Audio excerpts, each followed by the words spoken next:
In the heart of the Kremlin lies the Armory Chamber, not just a museum, but a temple of Russian relics, secrets, and unsolved mysteries. Here are treasures that have shaped the country's destiny for hundreds of years, but some of the artifacts remain hidden from the eyes of ordinary people. Why will some exhibits never be shown to the public? What mysteries surround these ancient objects, and what significance do they have for our memory and culture? Today, we will open the doors to a place where the power of time resides and where not every secret is ready to be revealed.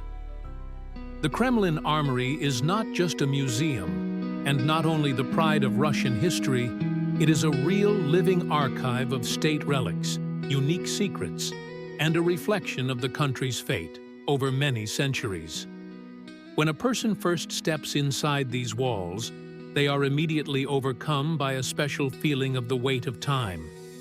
Every surface, every door, every dark corner is filled with stories that seem to be carved not only in stone, but also in the very air of this place. Almost 8 centuries ago, a military and ceremonial arsenal began to be assembled in these corridors, not as a stage collection, but as a living part of the state's destiny. The history of the Armory Chamber dates back to the late 14th and early 15th centuries, when the first mentions of state repositories appeared in Moscow. Initially, these premises were not a museum, but a real military and diplomatic reserve. Trophies, donated weapons, costumes for ceremonial occasions, and vessels for rituals symbolizing the power of the state were kept here. The chamber played the role of a thinking treasury, a place where items worthy of special protection, not only because of their value, but also because of their influence on national memory, were collected. Already under Ivan III, the storage system was moved to the Kremlin, thus forming the first core of the chamber. Over time, especially with the strengthening of Tsarist power, the Armory Chamber became the country's unofficial treasury. Under Boris Godunov, the first special workshops were built within these walls, where foundry workers, silversmiths, jewelers, and gunsmiths worked. Each item in the inventory books had its own destiny and purpose. A simple saber or helmet could pass from one era to another along with a warrior, while a precious cup became part of dynastic history. In the 16th and 17th centuries, the chamber's collection became a kind of mirror reflecting the power of the monarchy. During this period, truly unique items arrived here. Trophy Western armor, swords and helmets from the Muslim world, relics taken from captured cities, crowns and royal regalia, chests with precious fabrics and stones. Each new century added new layers of history to the collections, sometimes terrible, sometimes great, but always significant. At the beginning of the 18th century, with the active Europeanization of the country, Stepan Bazhinov and then Ivan Egotov, the best architects of their time, began to work on organizing and rethinking the layout of the chamber.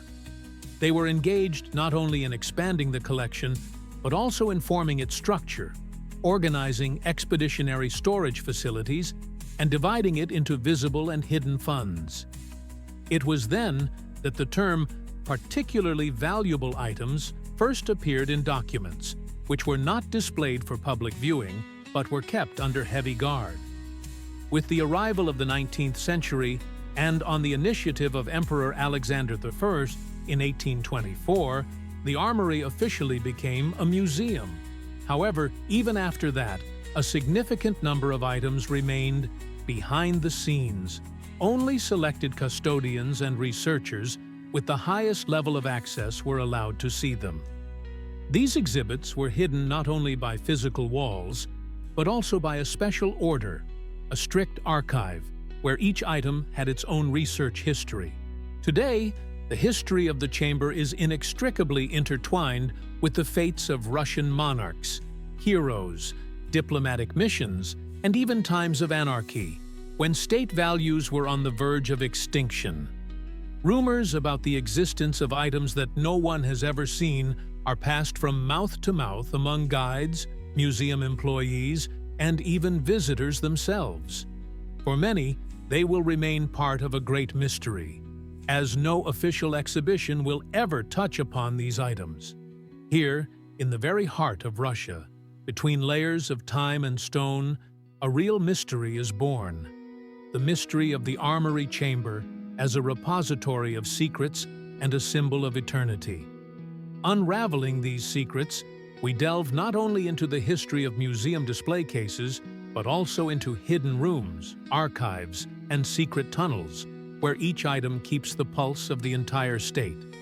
By studying the mysterious exhibits that are not on display, we also learn about a special facet of the Russian mentality, the habit of preserving and hiding what is important to the very essence of the people and their memory. The Armory building is the embodiment of Russian architectural ideas, attracting the viewer's gaze with its austere monumentality and hidden sophistication. The architecture of the building is a bizarre blend of Moscow Kremlin traditions and Byzantine influences, which has given the structure its unique appearance. Each of its facades seems to be a continuation of long-past events. Large arches, lancet windows, and carefully constructed symmetry all speak of the building's main purpose, to be a temple of national memory. Work on the construction of the modern building began in the second half of the 19th century, based on a design by architect Konstantin Thon. The plan was ambitious, not only to house and store precious items, but also to create a sense of inaccessibility, austerity, and, at the same time, the special grandeur of Russian history.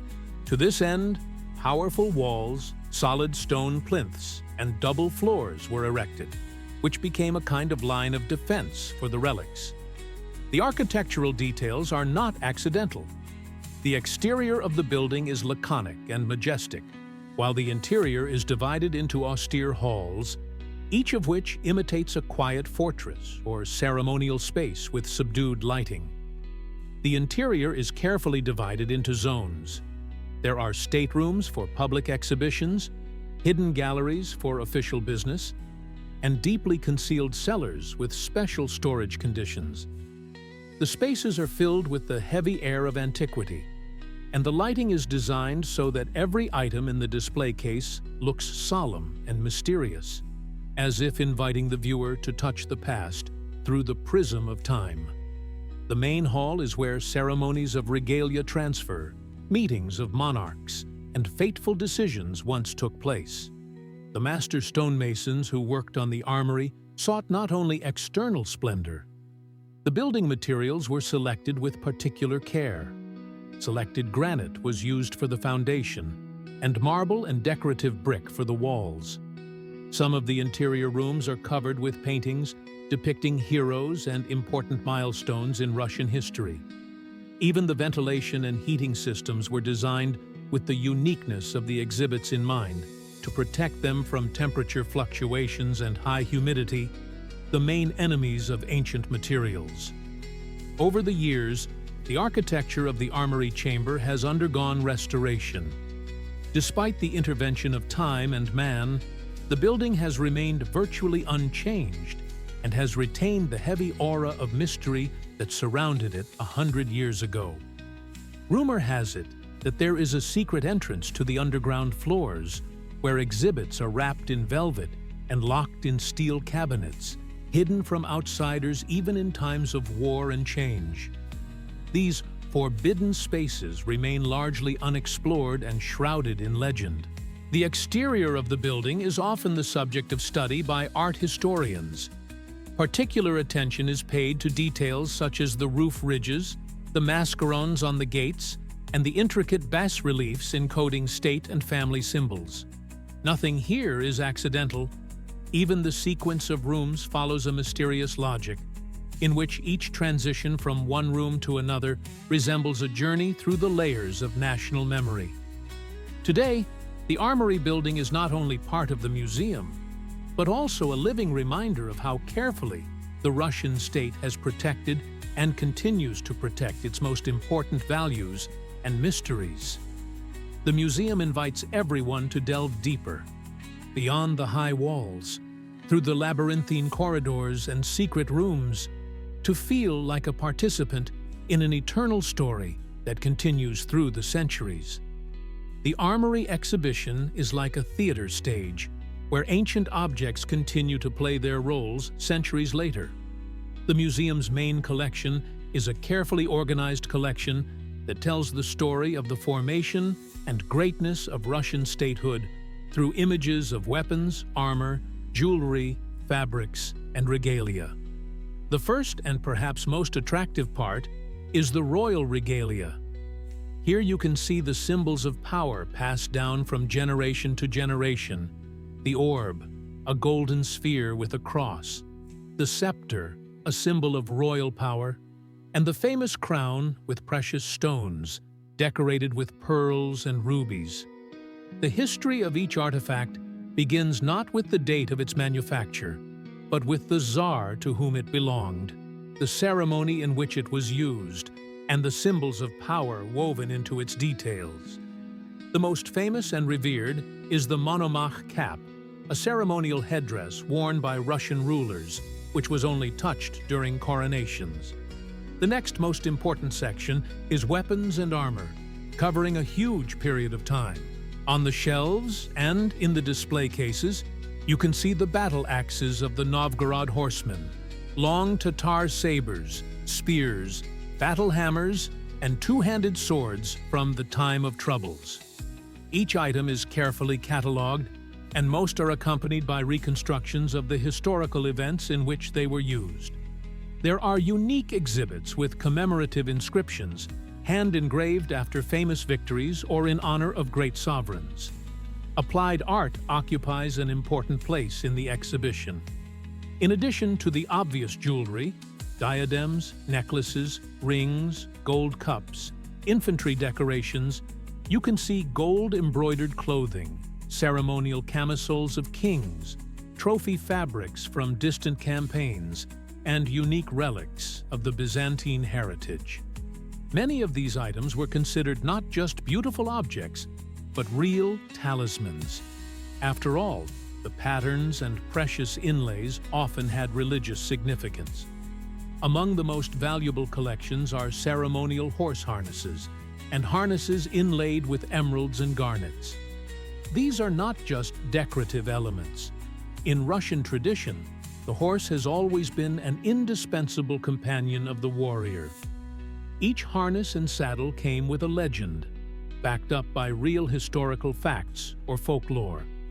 Also worthy of mention is the collection of gifts from foreign ambassadors and sovereigns.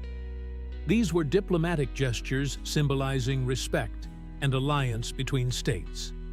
Here you can find swords of European kings, shields of Eastern emirs, and monograms of Italian masters. Each such gift was accompanied by a lavish procession and carefully recorded in the chronicles. Thanks to these gifts, the armory often became a center of cultural and religious intersections. However, to see all this splendor, you must follow a strict viewing order. Many exhibits are protected by extra-strong glass and alarm systems. Each item is accompanied by a detailed description, researched and verified by historians and restorers. And yet, despite their status as museum exhibits, even in the open halls there are separate display cases with minimal information. Their origin and purpose are still of interest to researchers today. Modern technology has made it possible to structure the entire exhibition even more precisely. Interactive panels, accurate climate reports for each display case, and regular inspections of the condition of the materials allow not only the museum's rarities to be displayed, but also to preserve them as much as possible for future generations. The Armory exhibition has become a veritable textbook on Russian history, and a kind of compass showing how respect for the past shapes the country's future. Descending through the halls, visitors cannot help but feel that they are not just walking through a museum exhibition, but are temporary travelers who have been given the opportunity to see evidence of history with their own eyes. But behind all this openness, there is sometimes a hint of untold stories. Even in the main display case, there is a hint that there is much more behind the walls than is known to the general public. Each exhibit on display in the Armory Chamber has not only material value, but also enormous historical and symbolic significance. But among these thousands of trophies and jewels, there are items whose history has grown over centuries, and whose presence in the display cases has become an event for anyone interested in Russia's heritage. The rarest items on display are not just masterpieces of jewelry or examples of military art. They are real participants in historical events. The scepters with which Russian czars were crowned, swords used during enthronements and great campaigns, armor worn by czars in times of danger. Their pedigree has been carefully traced through archival data, chronicles, diplomatic correspondence, and annalists. For example, Boris Godunov's ceremonial sabers and ceremonial bowls from the Byzantine collection have witnessed diplomatic celebrations, political intrigues, military triumphs, and personal tragedies. Among the most famous relics on display are ancient Russian crowns, which have been restored many times by craftsmen from different eras. The crown of Empress Anna Ioannovna occupies a special place, distinguished by its unique inlay technique and complex geometric patterns. Such items are studied annually by specialists. The chemical composition of metals, the origin of precious inserts, and processing technologies are checked. Research often leads to new discoveries, determining the period of creation and revealing previously invisible details, restored using modern methods of X-ray imaging and laser scanning. Historians note the significance of everyday items that have been preserved in their entirety. These include household appliances belonging to the royal family, painted cups made of Siberian agate, and unique woven carpets with dynastic coats of arms. All of this demonstrates not only the luxury of the court, but also technical progress and the means of cultural exchange between countries. Much attention is paid to diplomatic gifts. They are displayed in special rooms and accompanied by journals recording who gave each gift and on what occasion. Each item bears the stamp of its era and the spirit of diplomatic intrigue. For example, Louis XIV's sword and the helmet of the Shah of Persia are not used to demonstrate military power, but as symbols of political and cultural ties. But even the most open exhibitions have their secrets. Some artifacts are only shown to the public on holidays, while others are displayed at temporary exhibitions in the presence of security personnel. Many items return to the display cases after many years of restoration work. Behind every discovery and return of an item lies the enormous work of restorers, researchers, and art historians. Sometimes a single small item can shed light on a century of secrets. Thus, the items on display in the Armory Chamber are only the tip of the iceberg, behind which lies a world of undisclosed exhibits, archives, and mysterious repositories. It is thanks to these open exhibits that Russia has been able to maintain a connection with its own past, comprehend and pass on to a new generation the true national values that are inextricably linked to its history. The question of why some of the Armory's unique exhibits are never shown to the public is linked to a whole range of reasons, from strictly scientific and restoration considerations to deep psychological and state aspects. These hidden items have become a source of much speculation and theory. But behind the veil of secrecy lies a very tangible museum reality. The first and most obvious reason remains security and preservation. Many artifacts are so ancient and fragile that any exposure to light, humidity, or temperature fluctuations can cause irreparable damage. Some items made of fabric, ancient paints, wood, or leather are so sensitive that even a couple of weeks in an open display case can accelerate their natural aging process significantly. Special storage facilities with climate control systems are allocated for particularly valuable or vulnerable items, and only senior staff are allowed access. The second reason lies in the specifics of legislation and exhibition ethics. Some collections may contain items that are subject to international treaties on the protection of cultural heritage or finds belonging to other countries. In such cases, the exhibits are preserved but cannot be displayed publicly until separate agreement has been reached. There is also a category of items whose origin may be linked to tragic or controversial periods in history, and therefore, their display requires a special approach or is accompanied by special explanations. The third category of invisible exhibits consists of unique relics used exclusively for scientific research. It is not always beneficial for restoration and research department staff to display a rare item if it is currently being studied, diagnosed, or its authenticity is being discussed. Sometimes such objects are even stored in isolated packaging or undergo a temporary rest from any exposure to light in order to restore the structure of the materials. There are also rare cases when display is prohibited for religious or moral and ethical reasons. For example, items associated with rituals, relics, and objects revered as sacred may only be accessible to a narrow circle of specialists and church officials. This experience is typical of other major museums around the world, but in the Russian tradition, it has taken on a particular caution. Anything that could be misinterpreted or cause conflict is sometimes deliberately not shown to the general public. The curators of the Armory emphasize that any change in the status of an exhibit, whether it is opened to the public or access is restricted, is regulated by several coordinating bodies. Scientists, representatives of the Ministry of Culture, restorers, and sometimes church officials are allowed to participate in the discussion. If an exhibit returns to the exhibition after many years in storage, this is always reported in relevant circles and scientific publications. It is precisely this attitude towards invisible artifacts that creates an aura of mystery and ambiguity around the armory, which only fuels interest in its closed collections.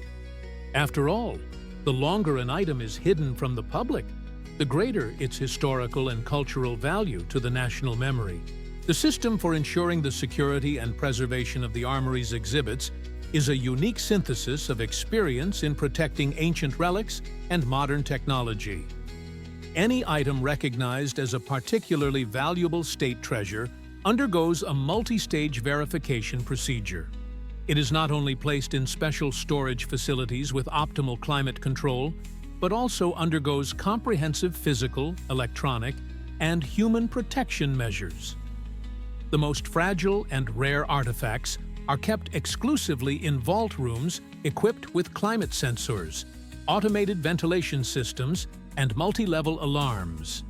Each room has restricted access, and keys and electronic cards are not held by a single employee, but are divided between 2 or 3 responsible persons. All operations related to opening and closing such rooms are documented, accompanied by video recording and a mandatory visitor log, which is regularly checked by auditors from the Ministry of Culture. Handling particularly valuable exhibits requires strict adherence to instructions. Employees undergo mandatory training on the use of special gloves, contactless inspection methods, and working with microclimate containers. Only approved hypoallergenic and neutral compounds permitted by international museum protocols are used for restoration work. The transfer of items from one room to another is only permitted by order of the Scientific Council and with the mandatory completion of transfer documents. Only authorized persons know the location of particularly secret objects. Stairwells, hidden corridors, a complex alarm system, and power supply units independent of the general building system are used to conceal the storage facilities. In addition to electronic security measures, night patrols by security personnel are carried out, as well as automatic motion and temperature detection systems capable of initiating an emergency response by security personnel within seconds. Over the past decade, the level of security in the armory has been brought up to par with leading European and Asian museum complexes. Special attention is paid not only to protection against external threats, such as robbery and sabotage, but also to internal risks such as accidental damage, unauthorized access, and even microscopic changes in the composition of the air or the degree of illumination of the exhibits. In emergencies, whether fire or accident, staff follow pre-approved evacuation and rescue procedures. Regular drills and checks of the automatic systems ensure that even the most unexpected situations will not result in the loss of unique historical artifacts.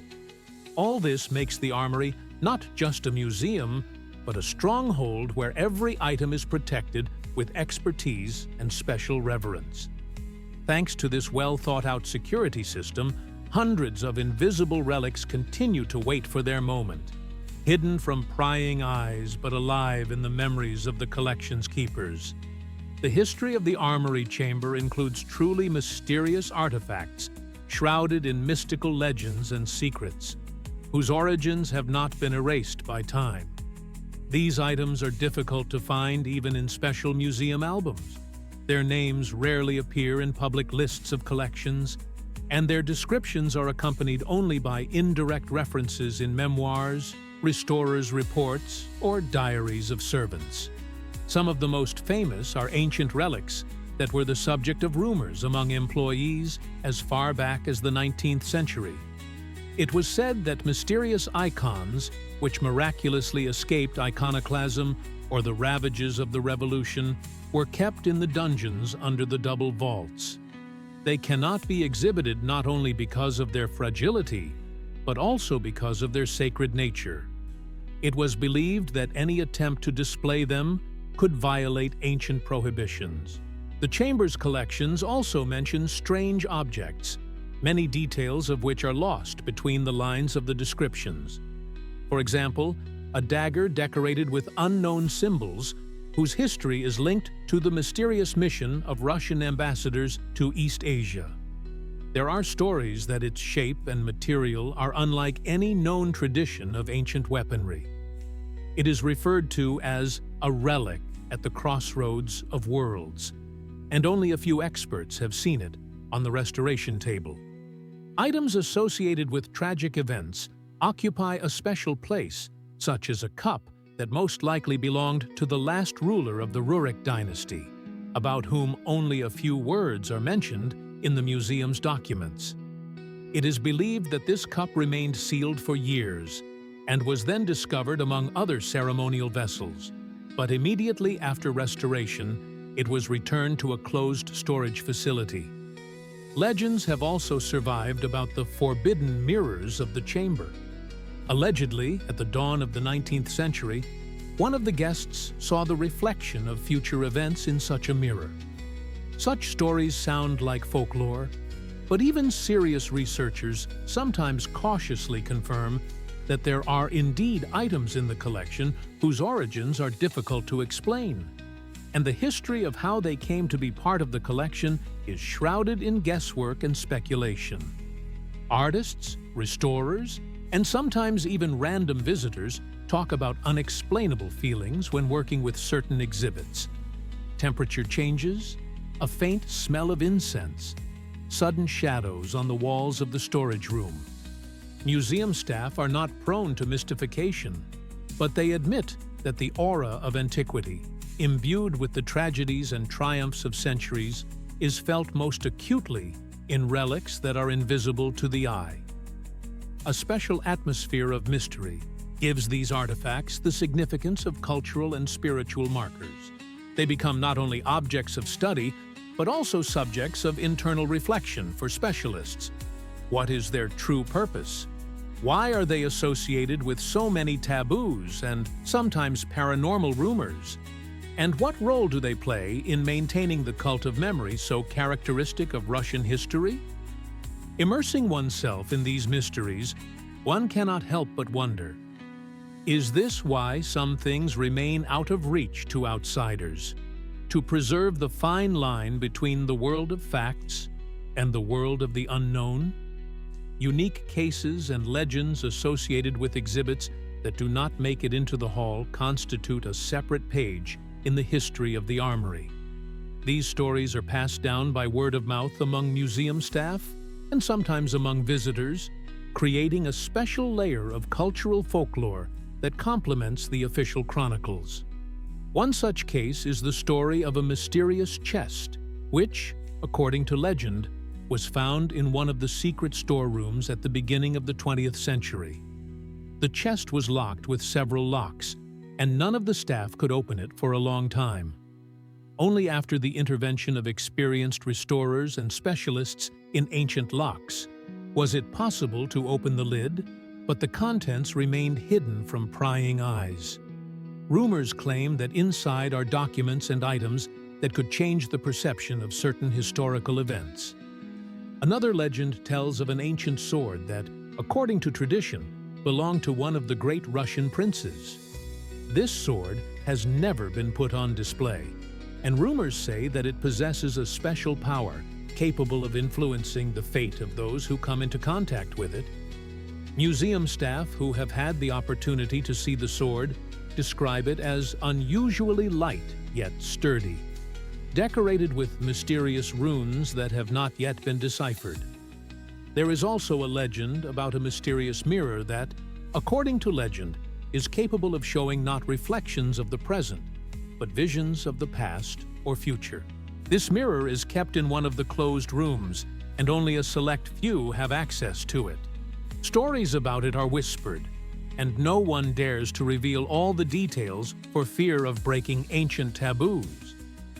The history of the chamber also includes stories of unusual finds, such as ancient scrolls written in unknown languages that have not yet been deciphered. These scrolls are kept under special conditions and are studied only by a small circle of scholars. Their contents remain a mystery, giving rise to many hypotheses and theories. Special attention is paid to cases when exhibits were returned from closed collections for temporary exhibitions, causing a real stir among historians and collectors. Such events are accompanied by careful preparation, restoration, and scientific support, confirming the importance and uniqueness of these items. Thus, the legends and unique cases associated with the invisible exhibits of the Armory Chamber not only maintain interest in the museum, but also serve as a reminder that history is not only facts, but also mysteries that have yet to be revealed. The history of the Armory is inextricably linked to the dramatic events of the Soviet era, when unique collections were seized, lost, or moved abroad over several decades. This period was a kind of test for the fate of museum relics, and it was then that many mysteries arose surrounding the disappearance or change of ownership of particularly valuable items. Immediately after the Revolution of 1917, the new government began nationalizing the treasures of the czars and the church. The Armory Chamber, as the state treasury, found itself at the center of attention. In the early years of Soviet power, gold, precious stones, jewelry, and relics of the highest princely nobility were seized en masse from here and sent to the State Depository, transferred to the jurisdiction of the People's Commissariat of Finance, or even put up for auction abroad to replenish the country's budget. Archival documents testify to large-scale inventories that were carried out to identify the most valuable and liquid items. Some of them, despite their official status as museum treasures, were secretly removed or exchanged for technological goods, medicines, and equipment that were so necessary for the young Soviet Republic. The museum suffered particularly heavy losses during campaigns to combat remnants of the past. Under the slogan of New Thinking, items with pronounced monarchical or religious symbols were destroyed or transferred to archives. A significant portion of these objects disappeared without a trace, while others ended up in the storerooms of other museums without official documentation. making their identification difficult even a century later. The history of the museum is marked by high-profile scandals involving the loss of unique Fabergé pieces, masterpieces of ancient Russian enamel, antique weapons, and richly decorated manuscripts. The fate of many items remains unknown. Some are believed to be in private collections, others in the storerooms of foreign museums, and still others have been melted down or destroyed. But even in those difficult years, some of the Armory's employees made heroic attempts to preserve and hide particularly valuable relics. There are known cases of items being secretly sent to monasteries and the private homes of custodians, and of false inventory records and cross-numbering being used to cover their tracks. Thanks to these efforts, a number of items were saved from destruction and subsequently returned to the public collection. Today, the issue of exhibits lost and relocated during the Soviet era remains the subject of scientific research, historical investigations, and international negotiations. Catalogs compiled during that period are carefully studied, and any attempts to return what has been lost are always a high-profile event for the scientific and cultural community. This period in the history of the Armory Chamber is a grim reminder of the fragility of national heritage, but at the same time, a source of inspiration for new generations of researchers seeking to restore historical justice and return lost masterpieces to their rightful homes. The mysteries surrounding the Armory's most famous exhibits are complex and often go far beyond museum descriptions or ordinary historical references. The main symbols of national memory, Monomach's cap, Fabergé's creations, the Tsar's swords and scepters, have become not only a source of pride, but also the focus of numerous studies, hypotheses, and even conspiracy theories. Any story about the mysteries of the chamber should probably start with the legend of Monomach's cap. According to one version, this ceremonial headdress was given to the Moscow princes by the Byzantine emperor back in the Middle Ages. However, experts disagree. Analysis of the materials, style, and manufacturing techniques shows that the artifact itself includes different elements created in different eras.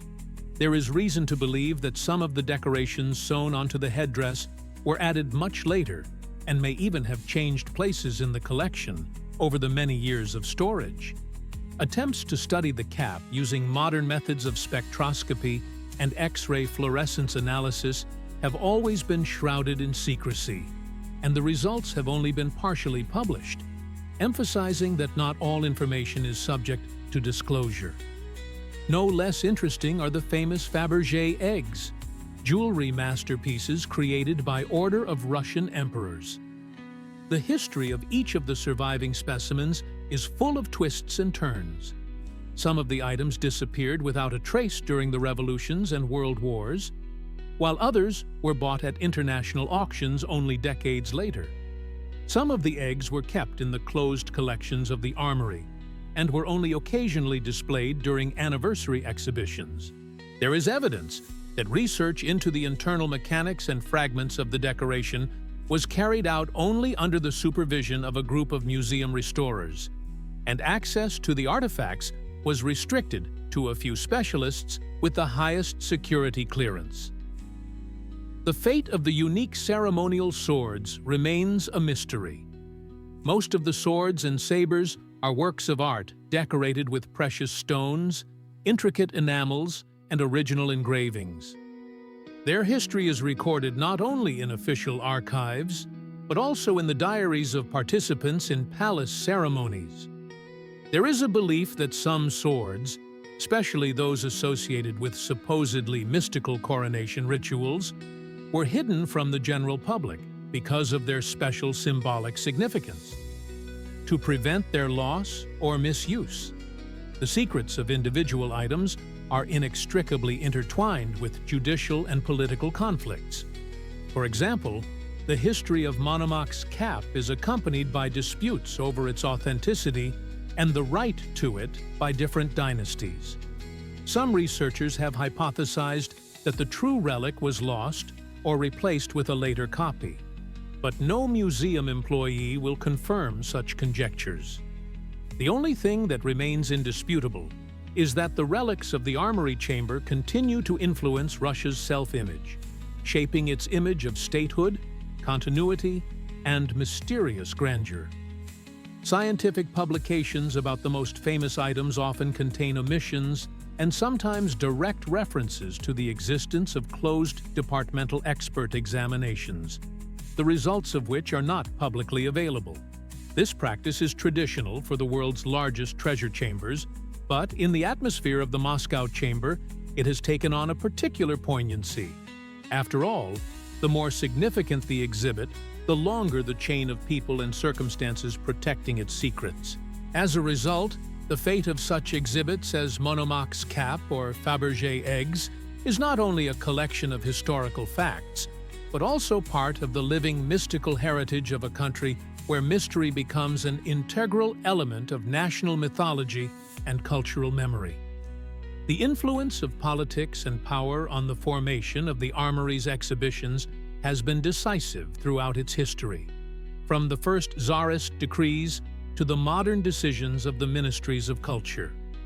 Each stage of Russia's political life has left its mark on which exhibits are accessible to the general public, and which have remained forever in the shadows of the archives. During the Russian Empire, the exhibition was determined by state ideologues. The aim was to demonstrate the continuity of the dynasty, the power of the state, and the uniqueness of national relics. The selection of exhibits was always related to the court etiquette, and diplomatic tasks.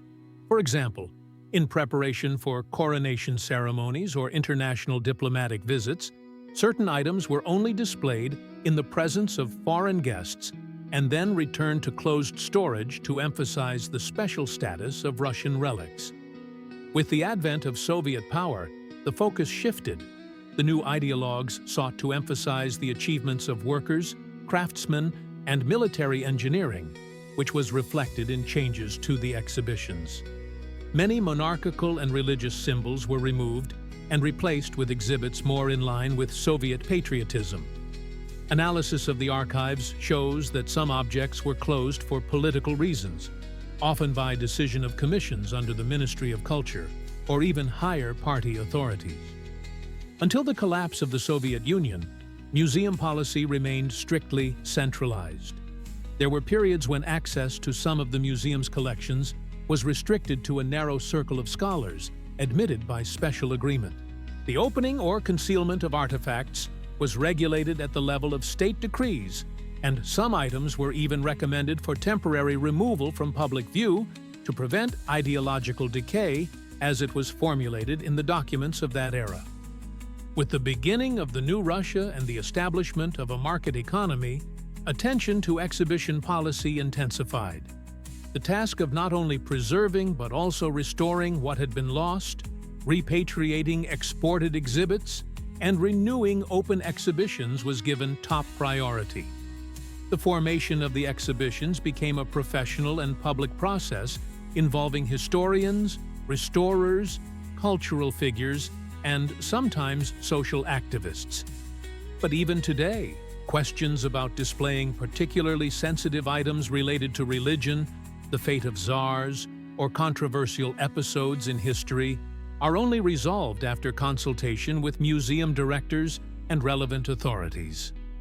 Thus, the influence of politics and power permeates the entire history of the Armory, from moments of glory to times of crisis.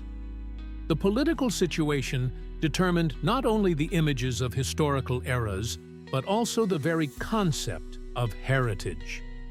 Against this backdrop, hidden, invisible exhibits have acquired a special meaning, becoming symbols not only of cultural, but also of state secrets. Today, work with the closed collections of the Armory Chamber continues unabated and requires a high level of professionalism, technical equipment, and strict compliance with international standards. Every touch of the invisible collections is a separate scientific operation, where restoration and research are intertwined with the need for secrecy and accuracy. Restoration workshops are located in specially equipped rooms, isolated from temperature fluctuations, humidity, and vibrations. Restorers, chemists, physicists, and experts in ancient materials work in these laboratories.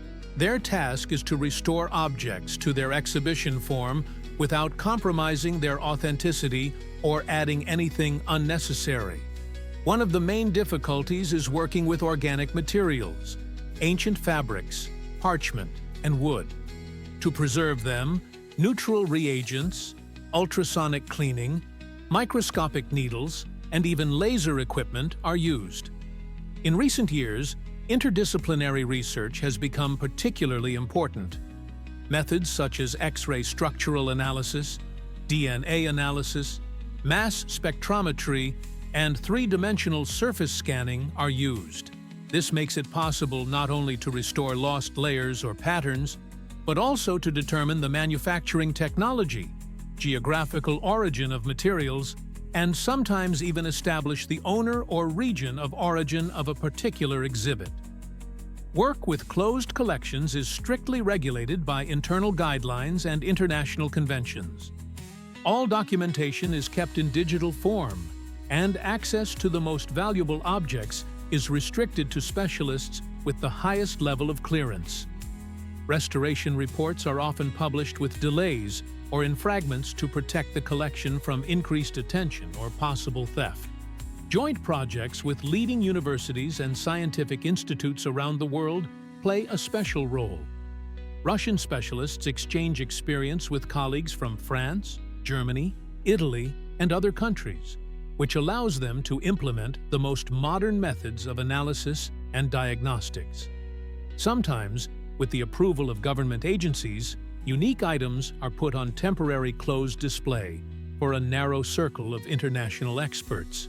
At the same time, work is underway to digitize closed collections. This is done not only for scientific purposes, but also for the possible return of lost exhibits, data exchange with Interpol, and preparation for emergencies.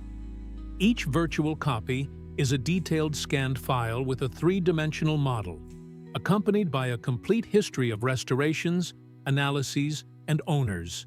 Thus, the modern work with the invisible collections of the Armory is a synthesis of science, history, and the highest degree of responsibility to culture. Only thanks to the labor, intellect, and dedication of today's museum workers can Russia be sure that its past will not be lost, and its mysteries will one day be revealed to new generations of specialists.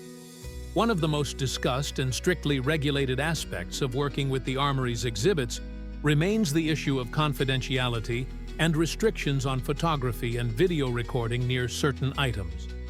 This measure seems inconvenient for tourists and researchers, but its roots lie not only in security considerations, but also in deeper traditions of cultural heritage preservation.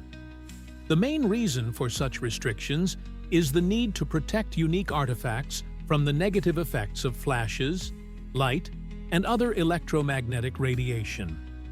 For ancient fabrics, paintings, paper, metal surfaces, and enamels, repeated light pulses can lead to irreversible changes, fading, aging of structures, and delamination of materials.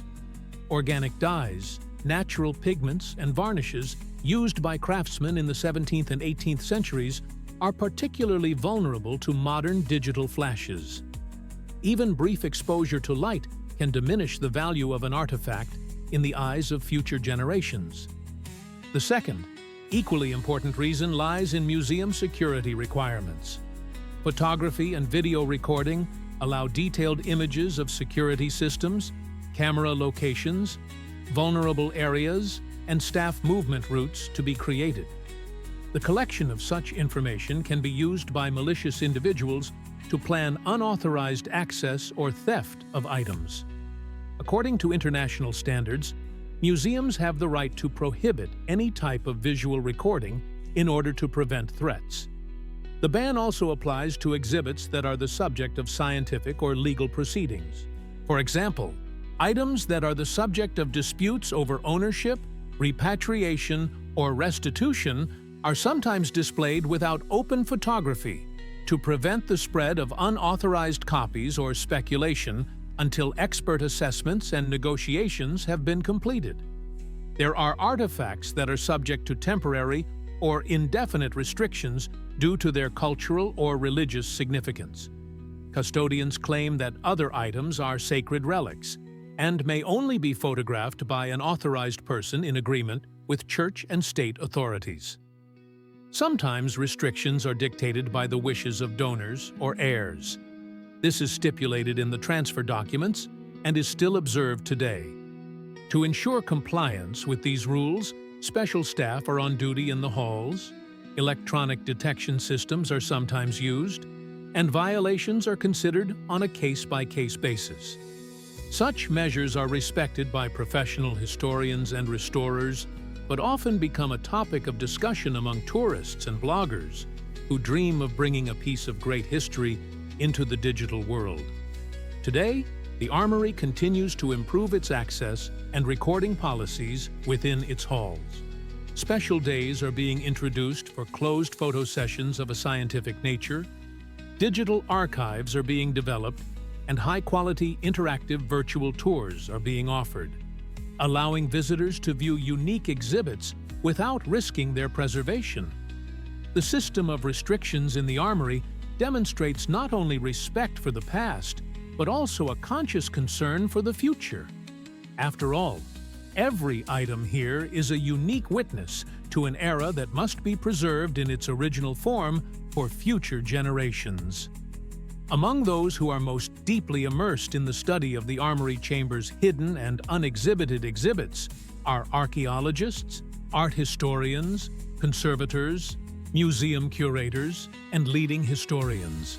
Their opinions and interpretations vary, but they all agree that behind every invisible treasure lies not only a museum mystery, but also a new perspective on Russian history. First and foremost, the experts emphasize the scientific justification for the inaccessibility of a number of items. Professors of history, world-renowned restorers, and leading Russian archaeologists explain that some of the relics are in critical condition. Even minimal contact with the external environment poses a threat of destruction. Experienced art historians tell stories of how the restoration of even a single detail of an exhibit required months of analytical work, a special microclimate, and silence, all of which are impossible with mass access. This group of experts also draws attention to the importance of ethical and cultural aspects. Some of the exhibits, especially those related to rituals, religious traditions, or tragic events, should not be removed from the archives without good reason, according to historians. Candidates of art history are convinced that displaying such items can distort the context and even cause conflict in the perception of the past among different segments of society. Equally important arguments are heard in interviews with contemporary museum professionals. They emphasize that the Armory, in accordance with international standards, uses the best preservation practices, digitization, virtual tours, and high-precision copies for educational programs. The chief curator of the fund has repeatedly noted that the museum's goal is not to exhibit items for the sake of sensationalism, but to preserve them for future generations. There are also alternative opinions. A number of archaeologists and active public figures are calling for greater openness of the collections, the publication of digital catalogs and detailed descriptions of all hidden items, arguing that this is necessary for the democratization of culture and science. They believe that even photographs and detailed information about inaccessible relics can revive interest among professionals and the general public and reduce the scope for speculation and myths. However, all experts agree on one thing. The secretive layer of the Armory's collection will always be shrouded in mystery, because it is precisely this element of mystery and careful attitude towards national heritage that creates a special atmosphere of respect for one's own history. Only a combination of a scientific approach, strict ethics, and wise caution allows us to trust the keepers of the most valuable and mysterious exhibits, which are hidden from view but not from the attention of the country's best minds. The mysteries of the Armory Chamber are not just a museum feature, but an essential element in the formation of the historical memory of modern Russia.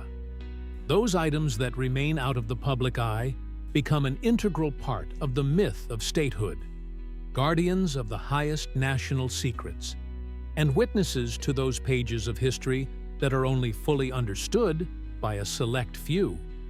Each unexhibited exhibit is not just an object hidden behind the heavy doors of a vault, but a symbol of continuous historical research and cautious responsibility towards future generations. The storage and concealment of unique artifacts is not a rejection of openness, but part of a carefully constructed system for preserving national heritage. The Armory teaches us to remember that democracy and knowledge of history sometimes require boundaries in the name of preserving cultural values. The significance of the Chamber's secrets is multifaceted. On the one hand, it is an incentive for historians and researchers to seek out, uncover, and analyze rare sources. On the other hand, it is a powerful tool for fostering patriotism, respect for the past, and pride in the state. For the state's cultural policy, closed exhibits become a kind of heritage reserve, guaranteeing stability and continuity between eras. However, the special value of the mysterious part of the collection lies in the fact that it connects generations in their quest for answers.